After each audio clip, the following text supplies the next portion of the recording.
Hello teachers, this is going to be an overview of Google Classroom so you can see how to create a class and get started using it.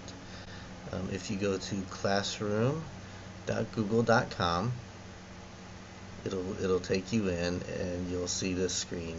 You'll probably see a slightly different screen that asks you if you're a student or a teacher, so you select teacher and then it'll take you to this screen.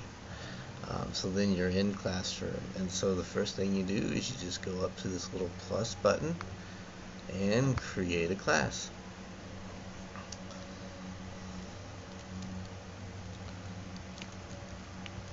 So I'm going to create my class. I could add a section if I wanted to. If I had more than one of the same grade and a different, I could change the section or whatever. If I hit create, so now I've created the class. Now if I don't like this particular theme up here, I can go over here on the right and say change class theme. I'm just going to pick the jelly beans, select class theme. And so that changed it. So you have your main stream right here. You have your student list, and you have an about thing. So if you want to add different things to explain the class for whatever reason, you can change that.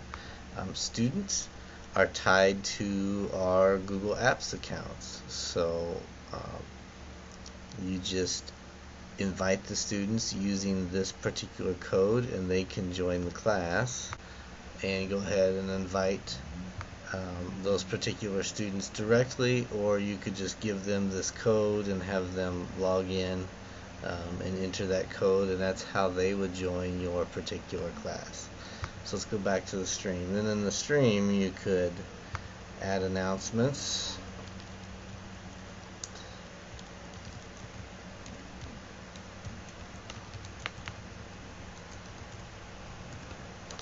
And you hit post, and then that announcement shows up to the students in the class.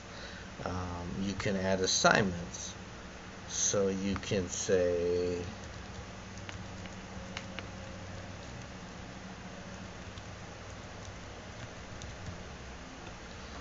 you change the date. You can even change the time to the end of the school day, or whenever you want to assign that.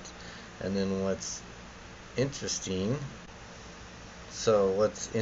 here, what's great here is you can attach a file if you had it on your computer. So you can go into your drive and grab the document you want. I'm going to search for my document. If you have too many files, then you just pick the one you want, you add it, and it will add that to the assignment. So then over here where it says students can view the file, you can click up students can edit the file, or it will make a copy for each student so they can edit it separately.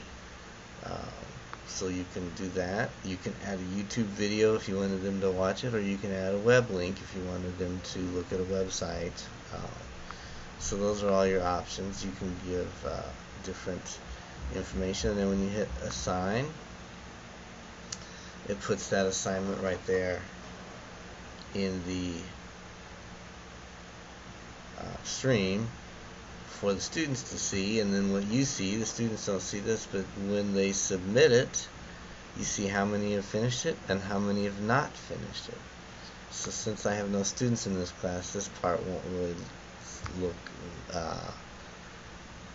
the way you would see it, but you would see the roster of your students. You could click on that particular document and then assign a grade to it. You could also, once you've assigned grades, you can also download a spreadsheet with all those grades if you wanted to enter it into a grade book.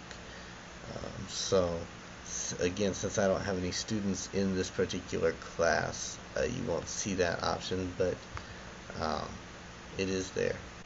So then the next thing I want to show you is when you go to your drive, you see here under my drive a classroom folder has been created, and then when I created the class, the little flower test class was created.